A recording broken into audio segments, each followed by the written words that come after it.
بالله من الشيطان الرجيم. بسم الله الرحمن الرحيم. ولكل أمة أجل فإذا جاء أجلهم لا يستأخرون ساعة ولا يستقدمون. صدق الله العظيم. আল্লাহ সুবহানাহু ওয়া তাআলা লাখ লাখ শুকরিয়া যে আল্লাহ সুবহানাহু ওয়া তাআলা আমাদেরকে দ্বীনের কথা বলা এবং শোনার তৌফিক দান করেছেন। শুকরিয়া শুকরিয়া আলহামদুলিল্লাহ। দেখুন ভাই, আল্লাহ সুবহানাহু ওয়া তাআলা আমাদেরকে পৃথিবীর বুকে পাঠিয়ে তিনি একটা সময় নির্ধারিত করে দিয়েছেন।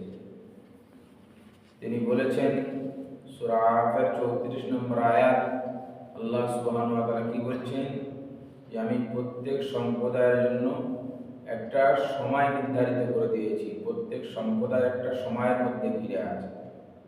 যার যখন সময় শেষ হয়ে যাবে সে আল্লাহ সুবহানাহু ওয়া তাআলার কাছে ফিরে যেতে হবে। তার যখন সময় হয়ে যাবে তখন 1 সেকেন্ড আগে হবে না, 1 সেকেন্ড পরেও হবে না।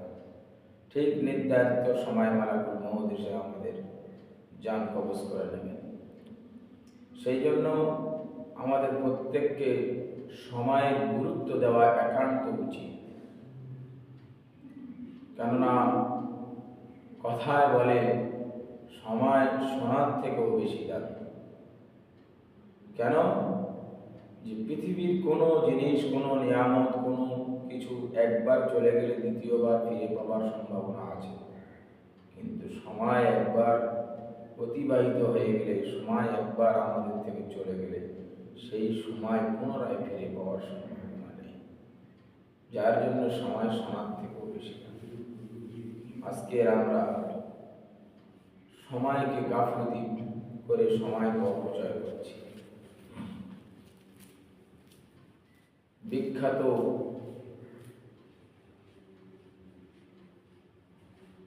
তাফসীর কারক মুফাসসির আল্লামা ফখরুদ্দিন রাজি রহমাতুল্লাহ আলাইহি তার তাফসীরে কবিরে লিখেছেন যে একটা বুজুর্গর একটা খুব চমৎকার ঘটনা লিখেছে। যে একটা বুজুর্গ সে কিছুতেই সূরা আসরের তাফসীর বুঝতে পারতেন না। যে আল্লাহ সুবহানাহু ওয়া তাআলা সূরা আসরের শুরুতে কসম খেয়েছে আর বলেছেন 4 শ্রেণীর মানুষ ছাড়া সমস্ত মানুষ ধ্বংস, বরবাদ হয়ে যায়, ক্ষতিগ্রস্ত।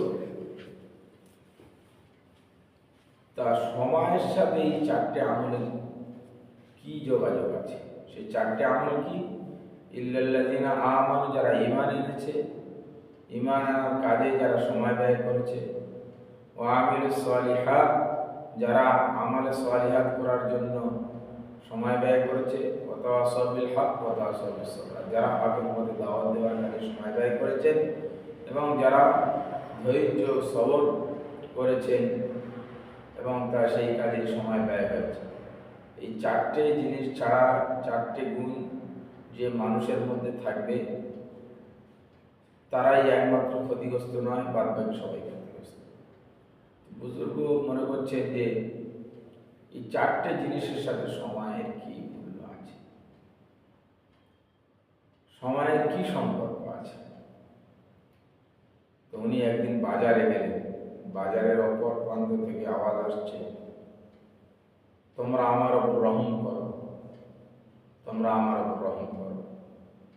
উনি তখন সেই বাজারের অপর প্রান্তে গিয়ে দেখছেন একজন বরফ বিক্রেতা।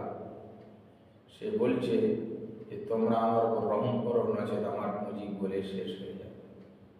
অর্থাৎ তোমরা যদি আমার এই বরফকে না কিনে নাও তাহলে আমার এই বরফ গলে শেষ হয়ে যাবে আর আমার পুঁজি শেষ হয়ে যাবে, আমি ক্ষতিগ্রস্ত হয়ে যাব।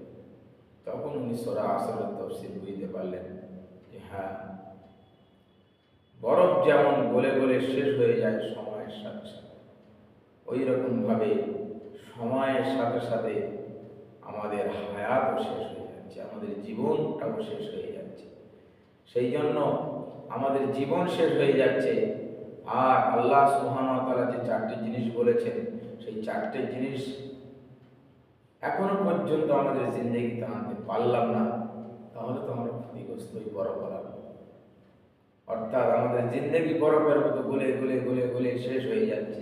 প্রত্যেক দিন আমরা কবরের দিকে এক ধাপ করে আগিয়ে চলেছি, আমাদের হায়াত শেষ হয়ে যাচ্ছে। কিন্তু আমরা যদি ঈমান আমলের পুঁজি এই সময়ের মধ্যে যদি আমরা না আমাদের জিন্দেগিতে না আনতে পারি, তাহলে তো আমরা ক্ষতিগ্রস্ত হয়ে যাব। সেই জন্য সময়ের সাথে এর একটা সম্পর্ক আছে। আজকে বহুত আফসোস লাগে, আমাদের যুব সম্প্রদায় আজ সময়ের বহু অবহেলা করি।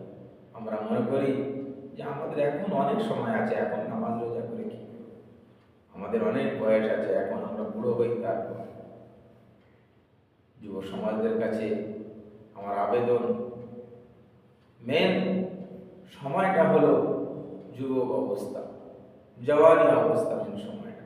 কেননা বাচ্চাবেলায় খেলাধুলায় কেটে যায়, আর বুড়ো অবস্থায় বয়সকালে মানুষ রোগ শোক এই সমস্ত